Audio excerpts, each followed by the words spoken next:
tenemos que crear con nuestras propias manos este futuro, un futuro que nos beneficie, que sobre todo nos permita ir un poco por delante, comprender los retos a los que nos enfrentamos, saber prever los riesgos, aprovechar las oportunidades y ser, por lo tanto, la ciudad de los que innovan, de los que crean, de los que lideran y de los que reparten las cartas de progreso.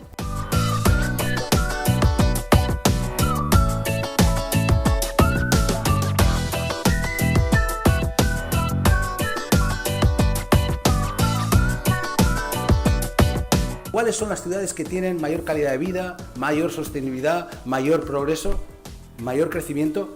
Son aquellas ciudades que son capaces de atraer talento y de mantener talento.